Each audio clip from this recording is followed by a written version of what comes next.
Hi guys, अस्सलाम वालेकुम। कैसे हैं आप सब लोग? उम्मीद करती हूँ आप सब लोग खैरियत से होंगे। Welcome back to another video. In today's video we gonna talk about bank statement because you know gazillion questions. I am getting gazillion questions from the students and they are so delirious about this कि ma'am what is the financial document and what should included in the financial document. So मैं यहाँ पे आप लोगों को बताती हूँ कि फाइनेंशियल डॉक्यूमेंट में क्या कुछ होना चाहिए, कि अमाउंट क्या होनी चाहिए, सोर्स क्या होना चाहिए, किस तरीके से अपने अकाउंट को बैलेंस करना है, आप कौन से तरीके से जो है वो पैसा उसमें ऐड कर सकते हैं, आपको कौन कौन से डॉक्यूमेंट्स की जरूरत होगी। तो इस वीडियो में मैं सारी चीजों को कवर करूंगी। एक और क्वेश्चन जिसके ऊपर स्टूडेंट्स जो है बहुत ज्यादा कंफ्यूज होते हैं वो ये होता है कि ma'am if you are getting 100% scholarship from the from any agency from the university then why bank statement, why the embassy is asking for bank statement, why the bank statement is important after getting 100% scholarship. So इस video में मैं इस confusion को भी दूर करूंगी बच्चों की कि बच्चे जो स्कॉलरशिप होता है उसकी क्या इंपॉर्टेंस है और बैंक स्टेटमेंट की क्या इंपॉर्टेंस है, इन दोनों के बीच में क्या रिलेशन है और इन दोनों का एक दूसरे के ऊपर क्या इफेक्ट होगा। ये सारी चीजों को मैं इस वीडियो में कवर करूंगी। So if you are new on this channel then I request you to please like and subscribe our channel, और अगर आपने सब्सक्राइब कर दिया then thank you so much for subscribing our channel. So first question is, what is the important thing in financial document? Number one is money. Obviously everybody knows that money is really important, and the second thing is source क्या होना चाहिए। पहले बच्चे इस चीज के ऊपर confuse होते हैं कि मैम अमाउंट कितनी होनी चाहिए। इसके अंदर भी काफी कंफ्यूजन है। कुछ लोग ये कहते हैं कि जी अमाउंट जो है वो तकरीबन 6000 यूरोज तक की अमाउंट होनी चाहिए, इससे ज्यादा ना भी हो तो ठीक है, चलता है। और यहाँ पे मैं एक चीज ऐड करती हूँ, if you are going for 2 years तो आपके अकाउंट में 2 इयर्स की अमाउंट होनी चाहिए, और जितना एक दिन का एक्सपेंस होता है इटालियन गवर्नमेंट के नजदीक उतना आपको, अगर आप 12 को साथ मल्टीप्लाई करेंगे या if you are going for 2 years तो आप उसे 24 के साथ मल्टीप्लाई करेंगे तो उतनी अमाउंट जो है वो आपके अकाउंट में होनी चाहिए। उसकी रीजन क्या है ये भी मैं आपको बताती हूँ एंड में। तो 6000 यूरो बहुत से लोग कहते थे, उसकी बेस के ऊपर बहुत सारे बच्चों के वीजा रिजेक्ट हो रहे हैं लास्ट 2 ईयर से। बच्चे उस चीज को अंडरस्टैंड नहीं करते। वो ये कहते हैं कि जी मैम हमारे अकाउंट में 6000 7000 यूरोज थे और हमारे सारे डॉक्यूमेंट्स क्लियर थे, इसके बावजूद हमारा जो है वीजा रिजेक्ट हो गया। उसकी रीजन क्या है?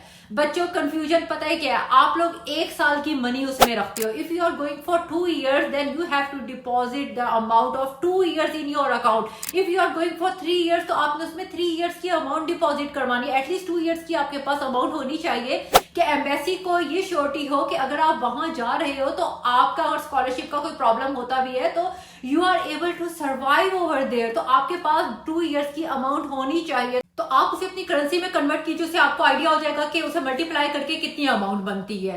अब जिस बैचलर्स जो है, बैचलर स्टूडेंट उनकी जो सब्जेक्ट्स होते हैं उनका कोर्स जो है दैट इज फॉर 3 इयर्स, तो आपने 3 इयर्स की अमाउंट अपने अकाउंट में डिपॉजिट करवा देनी है। एटलीस्ट 2 इयर्स की आपने करवानी है। इसी तरीके से master student they are going for 2 years तो उन्होंने 2 इयर्स की अमाउंट जो है वो उसमें डिपॉजिट करवानी है।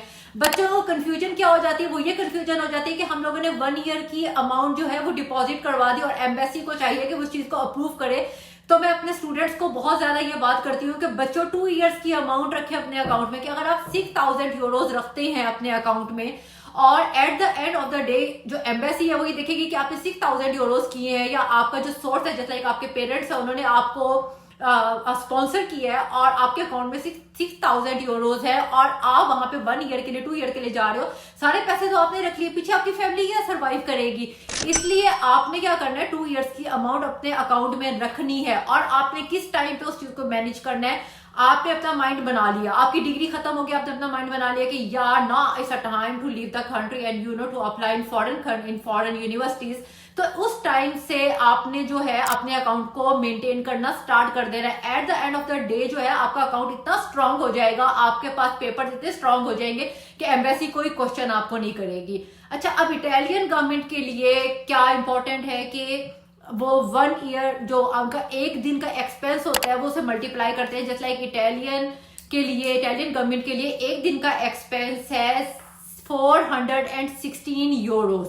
अगर आपके अकाउंट में इतनी अमाउंट है, एक दिन की अमाउंट को अगर आप 12 से मल्टीप्लाई करते हैं, 24 से मल्टीप्लाई करते हैं, उतनी अमाउंट आपके अकाउंट में हो जाए। अगर आप 2 इयर्स के लिए जा रहे हैं तो आपने उसे 2 से मल्टीप्लाई करें, 6000 की जगह आप 12000 करेंगे, 12000 यूरोज करेंगे, तो आपका जो है वो अकाउंट काफी स्ट्रांग हो जाएगा। अब बच्चे इस चीज के ऊपर कंफ्यूज होते हैं कि ठीक है मैम हम लोगों ने इतना अकाउंट तो कर दिया, अब हमारा ये चीज बैलेंस हो गया, अब हमें स्पॉन्सर कौन कर सकता है। देखिए इसके अंदर स्पॉन्सर आप अपने आप को स्पॉन्सर कर सकते हो। अगर आप अपने आप को स्पॉन्सर करते हो तो ये बहुत फैंटास्टिक चीज है, आपका जो है केस काफी स्ट्रांग होता है। इसके अलावा आपके पेरेंट्स आपको स्पॉन्सर कर सकते हैं। अगर आपके पेरेंट्स नहीं है तो आपका जो बहन भाई है वो आपको स्पॉन्सर कर सकते हैं। लेकिन पेरेंट्स की मौजूदगी में अगर आपके बहन भाई आपको स्पॉन्सर कर सकते हैं तो इस चीज पे भी जो आपकी एम्बेसी है वो क्वेश्चन मार्क उठा सकती है, क्योंकि उनके लिए उनके जो स्पॉन्सर है वो पेरेंट्स होने चाहिए। अगर पेरेंट्स नहीं है तो उनका डेथ सर्टिफिकेट वगैरह, आपको ऐसा सर्टिफिकेट आप लगवाएंगे जो कि जिसके ऊपर कोई ऑब्जेक्शन ना हो सके, वो लगवाएं साथ। और उसके बाद आपका जो लीगल गार्डियन है उसकी आप बैंक स्टेटमेंट शो कर सकते हैं। लेकिन पेरेंट्स की मौजूदगी में अगर आप चाचू मामू खाला वगैरह का करेंगे तो it will rise a big question for the embassy. और अगर आप खुद को स्पॉन्सर कर रहे हैं तो आपको कौन कौन से डॉक्यूमेंट्स चाहिए होंगे। अगर आप खुद को स्पॉन्सर कर रहे हैं तो आप अगर कहीं पे जॉब करते हैं तो आप सैलरी स्लिप लगा दें उसके साथ। आपका जो ऑफर लेटर होता है, जॉब लेटर होता है, आप उसको उसके साथ लगा दें। इसके अलावा आप अपने बॉस की तरफ से कोई लेटर लिखवा के भी उसके अंदर ऐड कर सकते हैं ताकि आपकी फाइल, क्योंकि जितने भी डॉक्यूमेंट्स आप जस्टिफाई करने के लिए लगाएंगे उतना आपका केस स्ट्रांग हो जाएगा। जो चीजें आपके माइंड में आती रहे आपने वो ऐड करते जाना है। ये हो गया आपके केस में। अगर आप कोई बिजनेस वगैरह करते हैं तो आपने अपने जो बिजनेस है उसके डॉक्यूमेंट्स आप उसके साथ लगा दें। आपका tax return is the most important document. इतना इंपॉर्टेंट डॉक्यूमेंट है कि बहुत सारे स्टूडेंट्स को पता नहीं चलता। वो कहते हैं कि जी इतना इंपॉर्टेंट नहीं है, हम लोगों ने अपने बिजनेस के डॉक्यूमेंट्स लगा दिए। नहीं, आपका जो टैक्स रिटर्न है वो बहुत ज्यादा इंपॉर्टेंस रखता है। तो अगर आप कोई बिजनेस कर रहे हैं तो बिजनेस के डॉक्यूमेंट्स हो गए, साथ आपका जो कोई यूटिलिटी बिल्स वगैरह हो गया उसे भी आप ऐड कर दें। जितने डॉक्यूमेंट्स आप ऐड कर सकते हैं कर दें।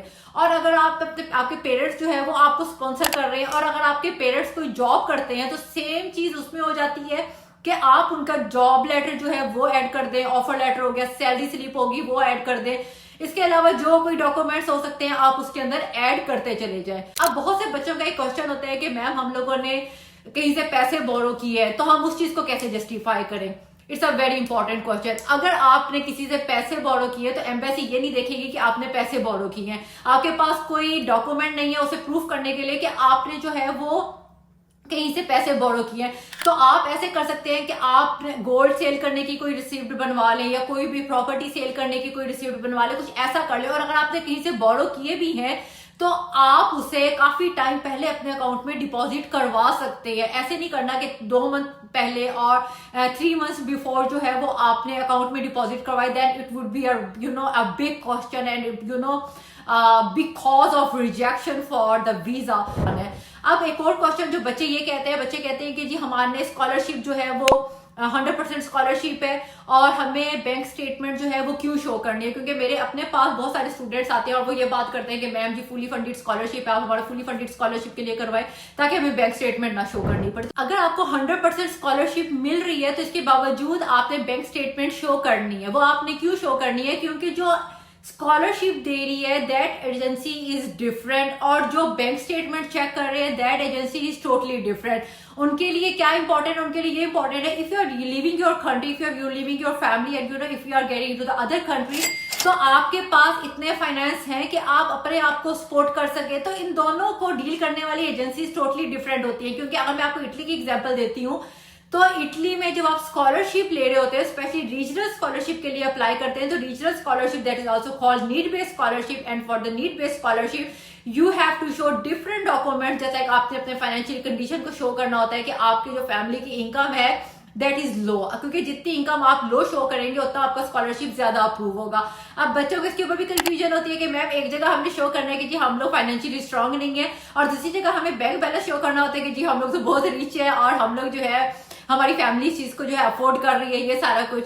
तो बच्चों स्कॉलरशिप को डील करती है Italian agencies. Okay, Italian government deal कर रही होती है। उन्होंने अगर आपको स्कॉलरशिप देना है that is need based scholarship, वो सारा का सारा उस चीज के ऊपर डिपेंड करता है कि हाँ आपकी फाइनेंशियली सिचुएशन स्ट्रांग नहीं है तो we are here to support your studies and to support your for your living.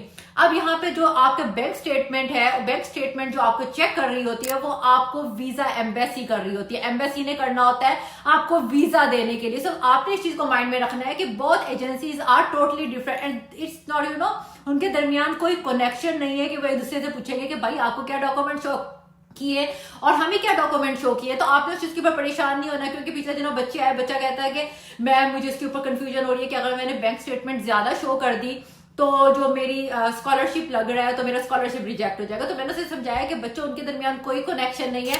Visa document आपने जो है 100% पूरे करने हैं। डॉक्यूमेंट्स क्या क्या आपने लगाने हैं, उसके साथ साथ आपके स्पॉन्सर क्या हो सकते हैं। अच्छा, स्पॉन्सर के लिए मैंने आपको भी बात की थी थोड़ी देर पहले कि आपके पेरेंट्स जो है वो स्पॉन्सर हो सकते हैं। अगर पेरेंट्स नहीं है तो बहन भाई स्पॉन्सर हो सकते हैं, और अगर कोई और नहीं है आपका तो आपके अदर लीगल गार्डियन जो है वो हो सकते हैं। लीगल गार्डियन के लिए आप गवर्नमेंट से एक पेपर बनवा सकते हैं जिसके अंदर मेंशन हो कि he is my legal guardian और आपकी फैमिली में कोई और नहीं है सपोर्ट करने के लिए। अब ऑब्वियसली वी ऑल नो कि हमारा जो पाकिस्तान है, पाकिस्तान में एग्रीकल्चर जो है that is on the top. तो हमारी बहुत सारी फैमिलीज है जो जिनके पेरेंट्स जो है स्पेशली फादर जो है वो फार्मर्स भी हैं। तो बच्चों को ये भी कंफ्यूजन होती है कि माय फादर इज फार्मर, तो मुझे क्या डॉक्यूमेंट शो करने हैं। तो बच्चों उसके लिए आप अपना जो है प्रॉपर्टी सर्टिफिकेट वो शो कर सकते हैं, आप अपना इनकम सर्टिफिकेट वो शो करें उसके साथ साथ, और आप लोगों की उस सीजन की जितनी भी क्रॉप सेल हुई है आप उस क्रॉप सेल करने की जो रिसिप्ट्स होती हैं वो आप उसके साथ अटैच कर दें। लेकिन एक और सजेशन है कि बच्चों अपना जो है, क्योंकि ऑब्वियसली अगर आपने बैचलर के लिए अप्लाई कर रहे हैं तो आप अगर फर्स्ट ईयर सेकंड ईयर में है या फर्स्ट ईयर में भी है तो आपके माइंड में चलना शुरू हो गया कि जी मैंने तो अब अपना कंट्री छोड़ के जाना है। तो आप उसी टाइम से 2 ईयर्स होते हैं या 1 ईयर हो गया तो आपने उसी टाइम से अपने अकाउंट को अगर मेंटेन करना स्टार्ट करेंगे तो आपके इतने बड़े बड़े क्वेश्चंस जो हैं वो राइज नहीं होंगे। आपके पास प्लेंटी ऑफ टाइम होगा टू मेंटेन योर अकाउंट। तो उसमें जब आप अपना अकाउंट मेंटेन करेंगे तो आपको क्वेश्चन नहीं होगा। बच्चों का ये भी क्वेश्चन होता है कि ड्यूरेशन कितना होना चाहिए। देखो बच्चों, यूजुअली जो है वो 6 मंथ्स की स्टेटमेंट होती है, लेकिन मेरी सजेशन ये है कि 1 ईयर की स्टेटमेंट लगाएं आप लोग तो ज्यादा क्वेश्चन राइज नहीं होते, क्योंकि उसके अंदर आपको कम से कम डॉक्यूमेंट भी अगर आप शो करेंगे तो वो क्वेश्चन नहीं होगा। इसके अलावा जो टैक्स रिटर्न होता है लास्ट 2 to 3 ईयर्स या 3 to 4 ईयर्स के टैक्स रिटर्न आप शो करवाएंगे तो आपका जो है वीजा वो 100% हो जाएगा। ये मेरी श्योरिटी है, उसके अंदर कोई क्वेश्चन जो है वो नहीं होगा। सो इस वीडियो में मैंने बहुत सारी कंफ्यूजन को दूर करने की ट्राई की है। बच्चों के बहुत सारे क्वेश्चंस जो मेरे पास आते थे उनको मैंने नोट डाउन किया हुआ था और उसी की बेस पे मैंने ये वीडियो बनाई है कि कौन कौन से क्वेश्चंस पे बच्चे कंफ्यूज होते हैं। जिस तरह गोल्ड पे कंफ्यूज हो गए, फार्मर्स पे कंफ्यूजन होगी, स्पॉन्सर कौन कौन होना चाहिए, कितनी अमाउंट होनी चाहिए। तो ये सारा कुछ मैंने इस वीडियो में कवर करने की ट्राई की है। अगर आपको कभी भी किसी चीज के बारे में कोई कंफ्यूजन है, ये कोई क्वेश्चन है, तो आप नीचे दिए गए जितने भी नंबर है इन पे कांटेक्ट कर सकते हैं और कमेंट में आप मुझसे पूछ सकते हैं। तो नेक्स्ट वीडियो तक के लिए टेक केयर ऑफ योरसेल्फ। अल्लाह हाफिज।